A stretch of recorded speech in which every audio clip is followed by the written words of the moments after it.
And on stage, please welcome Craig Hooley, Chief Operating Officer of Minor Hotels, Sean Jenner, the CEO of Big Four Holiday Parks, Michael Johnson, great to have him here, the CEO, the newly appointed CEO, Accommodation Association of Australia, Gavin Faull, Chairman and President of Swiss-Belhotel International Hotel, and an old friend, we've known each other for a very long time, Graham Perry, Managing Director of BWH Hotels. Please welcome this very distinguished guest. It's getting afternoon. Please welcome, please put your hands together. Extinguished, well, you know. Extinguished.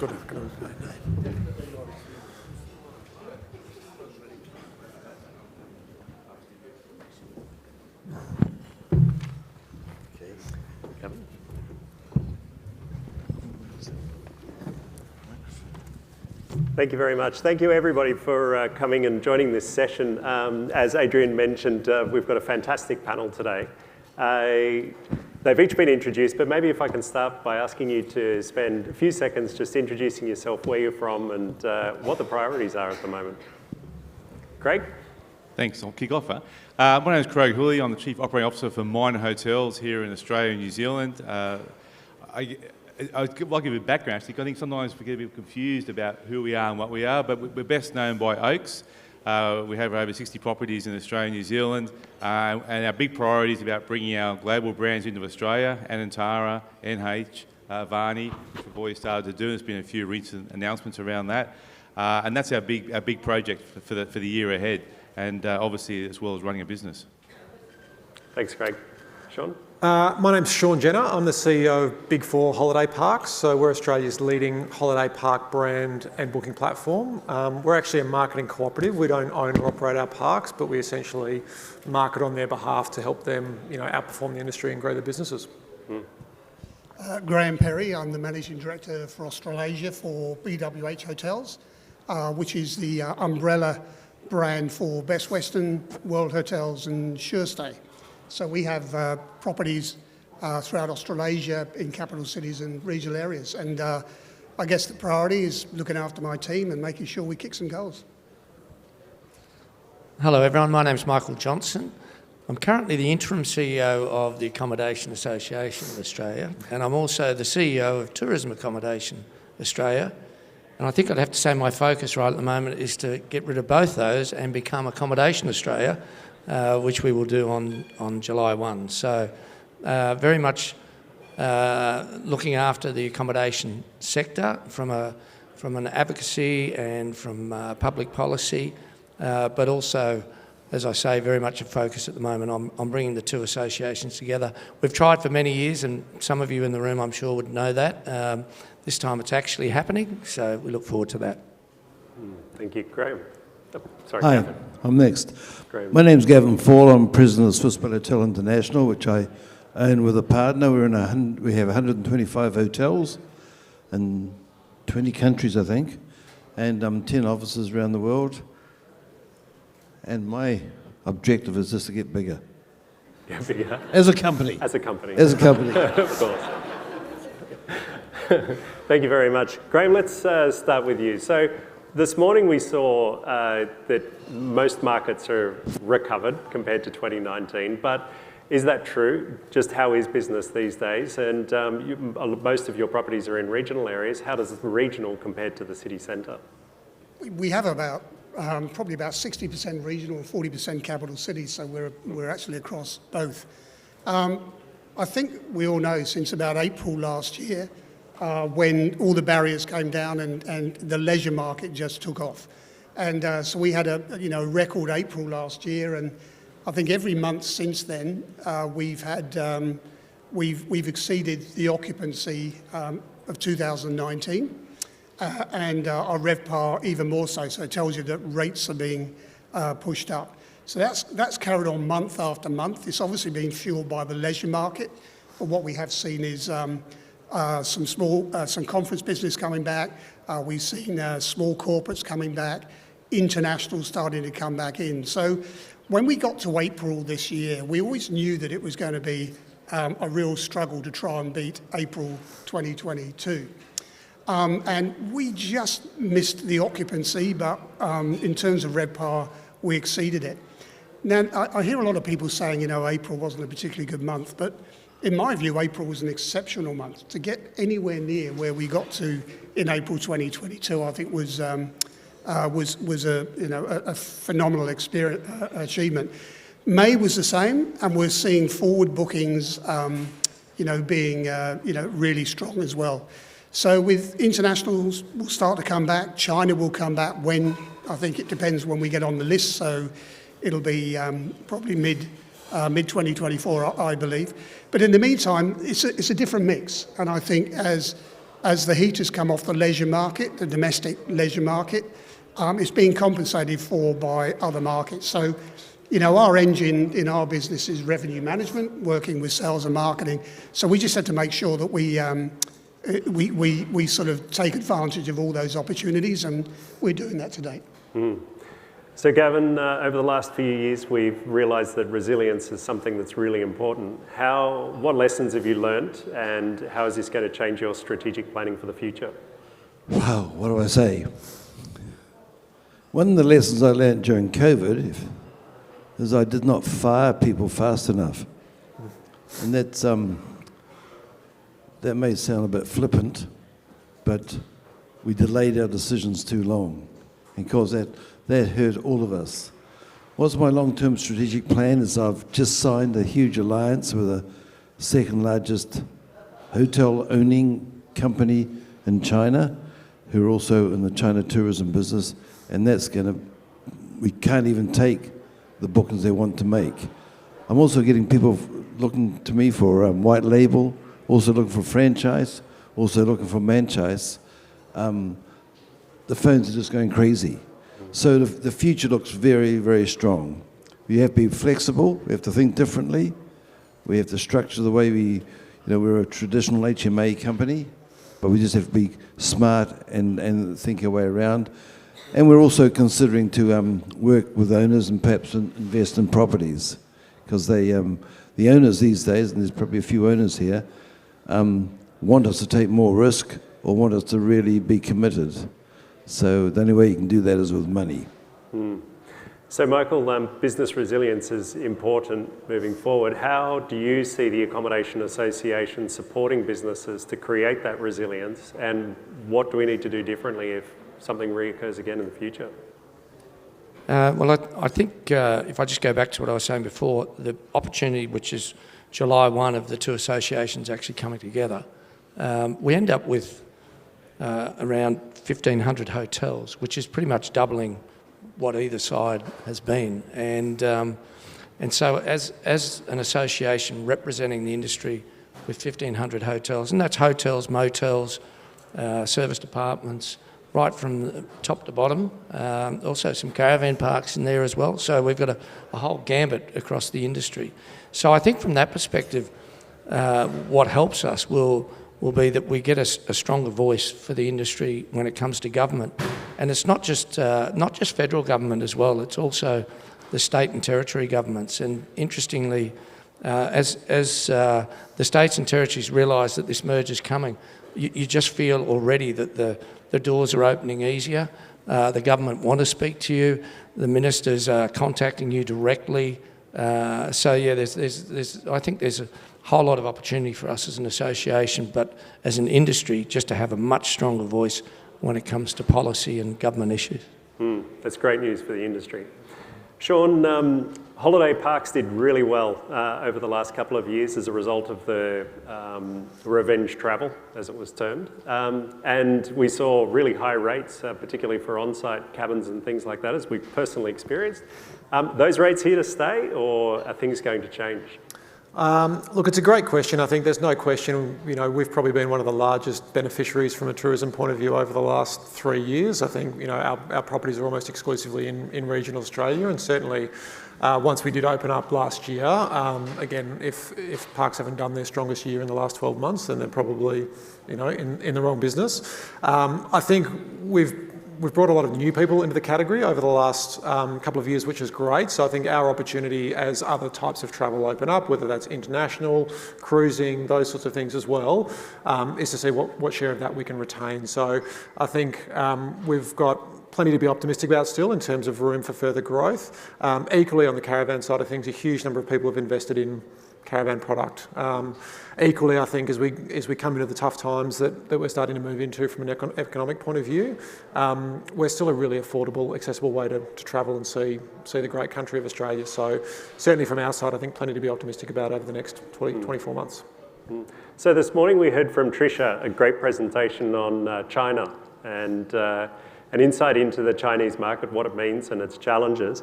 Craig, how is Miner preparing for the return of Chinese business?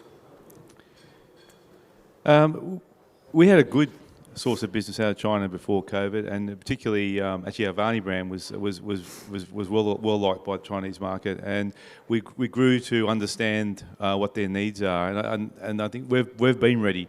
We've been ready for them to come back, and I assume that will happen soon enough. But I think just as importantly, we talk about the Chinese market, but the Indian market, the Singapore markets, there's actually a lot of other markets now which are actually growing a lot faster than we'd anticipated.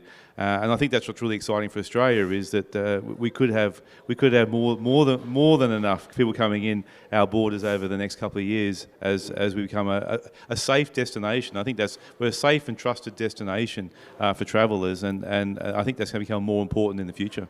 And you have a lot of regional properties as well with Oaks, and Tricia was mentioning the need for adventure travel, or I think she mentioned camping and hiking and things, which surprised me.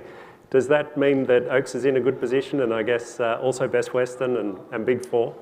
Yeah, I mean, half our portfolio is regional and half our portfolio is city. And interestingly, there's corporate travel regionally and there's leisure travel regionally, as there is in the cities. But what we are definitely seeing is we've seen that we saw last year this big growth in domestic travel because people couldn't go anywhere.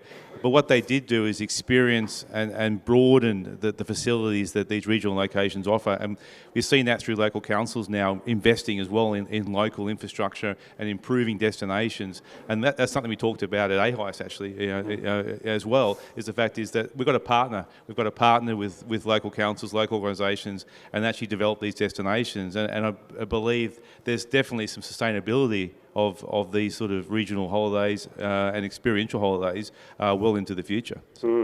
Speaking of partners, sorry, Graham.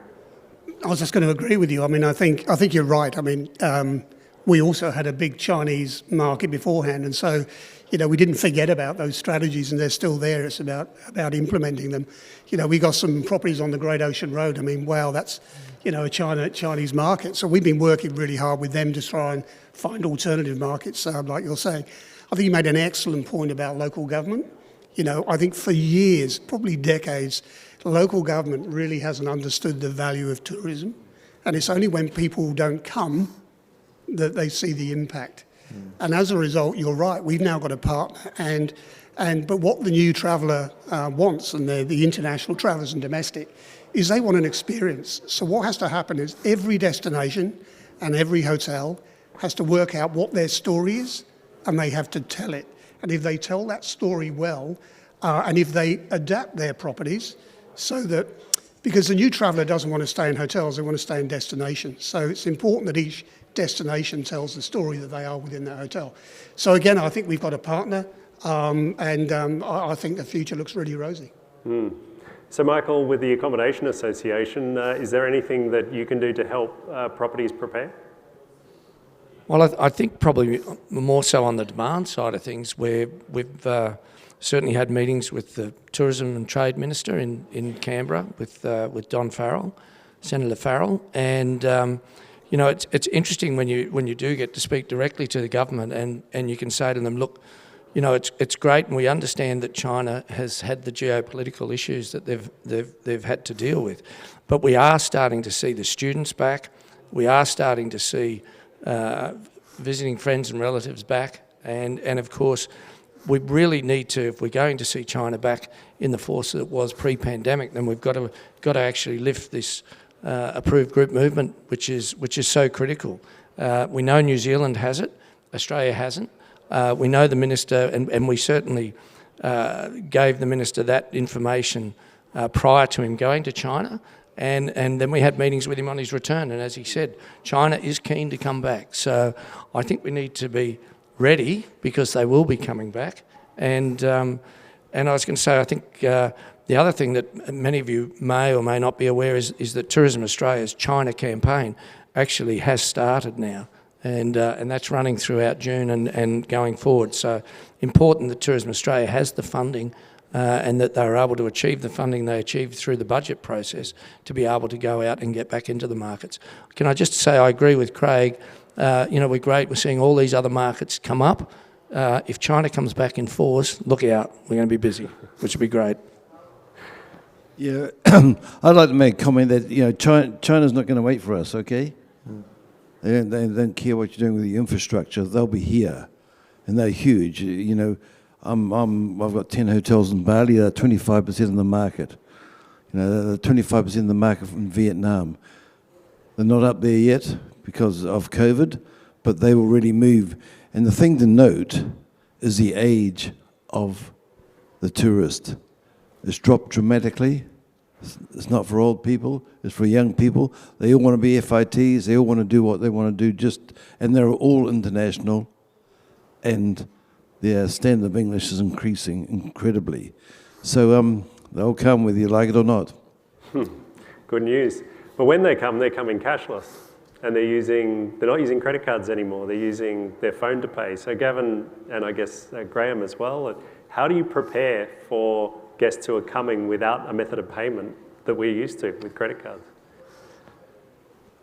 Well, it's about engaging with the payment platforms that they want to use, and it's Alipay and WeChat and all those sort of things, and we're already connected with those, and so it's actually about making sure that you understand the market, you actually connect with the market, so make sure that you're all connected to the international partners from China, and then actually giving them the payment mechanisms. But I also agree with what you were saying there. It's gone are the days where everybody came in groups. They're younger and they want to come either on their own or in small groups, and that has impacts as well. Payment platforms are the way of tomorrow, and our partner now in China, and also I'm meeting this week in Indonesia, another Chinese investment company, and they will fix up our platforms. If we don't have them, they'll teach us how to do it and they'll install them. So they're not going to wait for us. Good. So attribute-based pricing is something that's been talked about a lot, particularly in revenue management, which seems to have been the hot topic for a number of years. So Craig, what is attribute-based pricing? Are you into it, and what's the opportunity? Sure, you give me the tough question. Am I into it? Apparently so. Talking to my revenue team, I'm into it. I mean, attribute pricing is something it's about customisation, and I think we all talked about it this morning around databases, knowing our customers, knowing what they want, and being able to give them as bespoke an opportunity as possible. And that's got to be what our strategic opportunity is in the future for hotels and for hotel experiences. Is being able to have two guests book separately on the same brand.com channel, come to a hotel and have two different experiences. That's got to be what we're able to do. And to do that, we need to be able to break down our hotel and be able to sell two attributes, as we call it, or any features or benefits of the hotel. And certainly, we're keen to sort of start that customisation journey, first of all, by building our loyalty database, understanding what they are, and then being able to use our technology to drive through attribute-based pricing. It's absolutely the way of the future. The challenge, I think, at the moment is technology, is having the technology to work end-to-end on that. I know the team over there, even as we speak now, are actively thinking about how we're going to do that. And I think that will certainly, over the next 2 or 3 years, will become a key strategy in the marketplace. So, Sean, how are you capitalising on attribute-based pricing? Yeah, I think it's a real opportunity for our category. I think we're quite unique, probably compared to hotels, where our product is very, very diverse at each holiday park. You've got vastly different cabin types, and every site is different in a different location. So I think parks are definitely used to I guess, moving guests around in different ways and accommodating those different attribution needs. The key piece that's missing is the pricing according to that. So I think the behaviour is there, and I think there's an expectation from customers that they want different and unique things. I think to the point earlier, I think the challenge is probably more on the technical side around both from the booking platform side and then linking back into the PMS is actually how do we bring that to life, particularly for us when we've got, again, a very diverse set of networks where each property is going to be different as well. Gavin, what are your thoughts on attribute-based pricing and the challenges in implementing it? Well, I'm in the 3 and 4 star market. I'm not quite sure what they mean by attribute pricing. Is that trying to get the price down? Or is that people buying what they want to buy? We know what they want. We're more focused on upselling, selling them more, giving them more, working out what they want. Try and make more money. I mean, they already have priced us down on the OTAs, so they already know where they are. So I think we just don't need to make things so complicated. It's, we're also in the 2-star market where you sort of buy what you want. That makes it a little bit unnecessarily complicated because, as I said, most guests know what they want, and if we don't know what they want, we have a problem also. So I'm more an upseller. If I could just add, I think, attribute selling, I mean, we've been doing it for years anyway. We've got different room types and different prices, and so we do that. So we've done it in a very limited way, and now all we're doing is growing it to personalise. And I think also property design plays a role in actually making sure that a property has more attributes. I mean, I'll give you a really, really good example. We opened the new Aden at Darling Harbour about the January before last.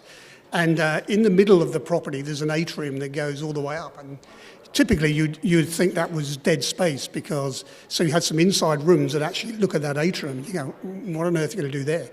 But what the design of the product's done is they've actually created an atrium where they've created an artist who's done a handmade mural from the bottom floor to the top floor all the way up. And it's like a rainforest. So we now have people who actually want to book that attribute. So what I'm saying is it's about personalisation in the hotel as much as it is the guest. I agree. And back to your point, Gavin, as well, I think the outcome of attribute-based pricing is a win-win. They get a more customised experience, and we should get a higher folio value. Yep. That's what Michael, my head of revenue, tells me. I think that's what he says to me anyway. But I agree. I think that and that's what business is all about. If you've got a win-win, if you can create something that's a win for the business and win for the guest, then it's always going to be a good outcome. So. Good. So let's move on to sustainability. We heard a little bit about it this morning. Graham, what strategies have you put in place to not only ensure sustainable operations or to try and promote sustainable operations, but also to market them effectively? We're a global business with 4,300 hotels worldwide in 100 countries. So we tend to look at things globally and locally. So from a global perspective, BWH Hotels has joined the Sustainable Hospitality Alliance as a key partner of that, and that's driving a lot of our thinking. Before COVID, we had something called We Care, which was about guest service. During COVID, we added to that with We Care Clean, which is making sure that it's a clean environment. And now we've got a new program called Because We Care, and that is actually our sustainable impact program. We've changed away from ESG. We're now calling it Earth, People and Community. And so we're really focusing on those 3 things. So we're doing a lot of things from a global benefit to benefit our hotels and to benefit our guests. But we also do it local. We've got a procurement program where we've got a whole range of different partners, including increasingly sustainable partners in technology. We've got XR Solar, which is an energy efficient product. We're obviously doing EV charging in terms of batteries. We also survey all of our hotels for them to tell us what they're doing. And then also we've got a partnership now with the University of Queensland, where what we're doing is we're trialling lots of different sustainability issues. And when we trial a particular issue, and it can be just a gizmo in a hotel room, what we're looking for is one is to drive down the hotel cost, but also to increase guest satisfaction. And if it doesn't meet that litmus test, we don't go any further. If it does, we push it out. So there's a whole range of things we're doing locally and globally on it. So Gavin, Graham's just touched on it. How do you commercialise sustainability? A big question, but you know, there's so much political talk about sustainability. I think we have to be a little bit smarter. I'm looking at systems where I can recycle water, which I can filter water. So because water is perhaps, despite all the rain, perhaps our biggest resource, which is going to become very scarce, or in the wrong places. So we're looking at, especially like places like Indonesia who don't have water infrastructure setups. We're looking at systems where we can actually filter things in a way, and of course this is also part of the health game. Then on top of that, obviously your biggest cost is air conditioning, another game where you've got to be very careful. And with electricity, now those are your two main things. You can talk about soaps, you can talk about shampoos and all the other bits and pieces, but we really have to get back to the real key resources of the world, which is electricity generation, water management, and of course carbon credits. And those are, if we don't get those right, we're all going to go down together, aren't we? So Sean, holiday parks are located in some amazing, pristine locations. Moving on from sustainability to regenerative travel, how do the parks and how can you encourage your parks to have a neutral effect on the environment that they exist in, but also to support the local economy and the local people? Yeah, I think it's a really important issue for our category, because I think, as you mentioned, the destination and natural landscape is our product at the end of the day. So we have great facilities, but at the end of the day, it's the location, it's the beach, it's the river, it's the bush or the forest that they're located in that is generally the destination. So we've got a breadth of solutions that our parks are trying, I think, from sustainable, tree planting, those sorts of things, and also working with local tourism providers around the actual product they offer and the footprint that it has. I think one of the other things, you mentioned marketing of sustainability before. I think that's something we're working with parks closely on as well. I think particularly for us, and the things we're encouraging parks to do in the era of greenwashing that we're in, is really provide detail and give people as much detail as they want or you can provide. I think just using words like sustainability doesn't mean anything in and of itself. So I think actually, even if what you're doing is small, but giving people the detail of what you're doing and how it contributes to the overall larger impact, I think is a great place to start. So Craig, Sean just mentioned greenwashing, which is, I think, what's gone on a lot in the past with putting the tent cards on the bed and things like that. How much genuine marketing of sustainability and regenerative travel is Miner doing? And have you got some examples of maybe some hotels that are doing a great job of it? Yeah, I guess there's two really broad agendas that are coming out at the moment. One is around the traditional corporate social responsibility, and given our parent company is Thai-based, a lot of our heritage comes around from community interaction. Is supporting local communities and regional locations by employment, by financial support, but also by health and well-being, and that has a long heritage in the company. And then what's coming more apparent now is really about, and to your point, to Gavin, about ultimately decarbonisation is really around what we're doing to make decisions to actually to move the balance in our favour into the future with regards to the planet. And ESG is certainly something that we're I wouldn't say grappling with, but being able to come up with an organisational culture that is led by ESG, and that is that every decision you make, what's the environmental impact, what's the social impact, what's the governance impact of actually those decisions. We're still working through, and to be honest, are we doing daily things like putting 10 cards out, don't wash your towels, save the planet, putting water saving measurements initiatives in place, automatic turning off of air conditioners? We're doing all that, and I think there's good examples where I think most hotel companies are doing that to change the culture of our organisation to make end-to-end decisions around everything from procurement, all the way through to the building and construction of hotels, view to the operation and ongoing management. I think there's still work to do there, and certainly we've got some plans in place, but I think it's still a challenge ahead to be able to say as an organisation we have a strong ESG culture. So moving on to staffing now, we know that the staffing crisis has hit us over the last few months. So Graham and I have spoken about it on podcast episodes, and since we did a survey over the last 12 months of 800 industry experts or leaders around the world, and you can get a copy of the flyer outside. But Gavin, can you share with us how your business is navigating this complex issue and what's the solution? Well, you should be able to answer the question for me, I reckon. We use eHotelier. Thank you. What a great company. And during COVID, they helped us bring all our training online. They helped us talking to our staff, motivating our staff, and lifting their empathy for the industry. It's not easy, it takes a long time, and but thanks to eHotelier, we're making a huge impact. Matthew and I go back a long way. We started off Blue Mountains Hotel School together almost, didn't we? So I have been in the education business, but the whole thing with our industry, we're short of staff because we haven't empathised with them enough.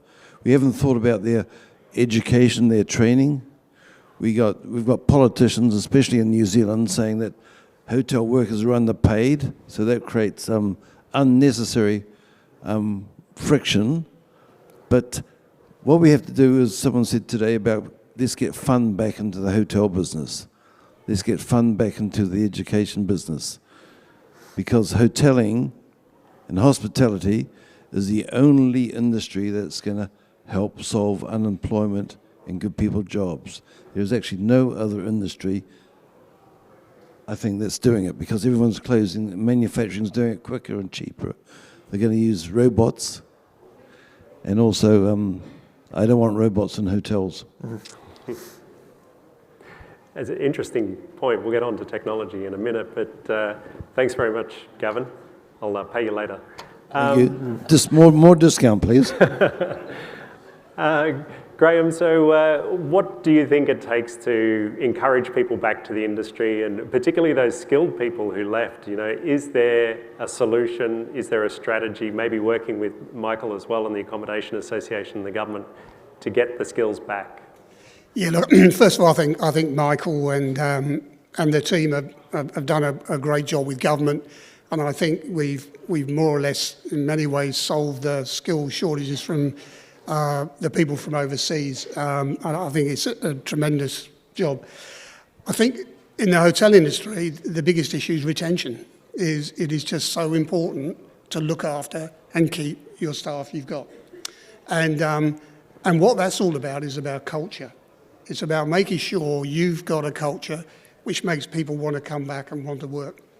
But inevitably, people will leave the industry for whatever reason. The litmus test of whether you're a great culture or not is how you actually replace those staff.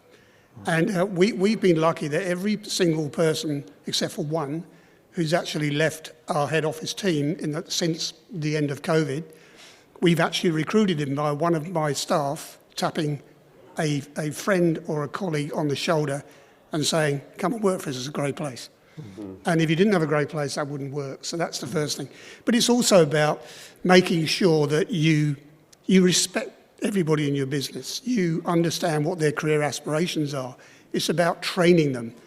It's about giving them recognition, making them understand what bit and which role they play in terms of your business.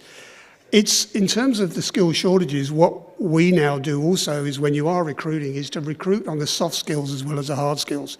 In other words, it's not just about somebody who can be a housekeeper or is trained to be a housekeeper or a chef or a waiter.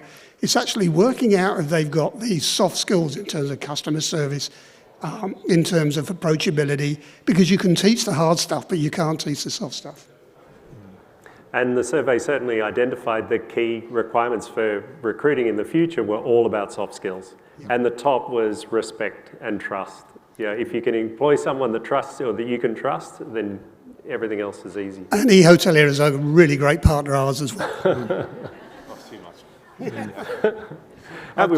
Just a quick build on Graham's point. I think certainly from our experience, again, you know, culture, for those of us that are, you know, work in corporate office environments, culture is obviously something that's very familiar to when we focus a lot in, but very different for, you know, a holiday park in the middle of nowhere with 8 staff, you know, including a receptionist and a couple of cleaners and a gardener kind of thing. But I think the good thing is, you know, the challenge around resourcing has forced them to actually go, well, I can't just, it is hard to hire staff in regional areas and retain them. So the good thing is that even those smaller park, very smaller businesses are starting to think about and focus on what does culture look like for our small team as a holiday park, and how do we invest in and harness that, because it's a necessity. Because if you don't, people, and that may change in the next 6 to 12 months, but over the last 12 months, people have had too many choices too easily as well. So I think that's been probably a good thing that's come out of it, that it's forced businesses, even at the coalface, to really raise the bar from an employment point of view.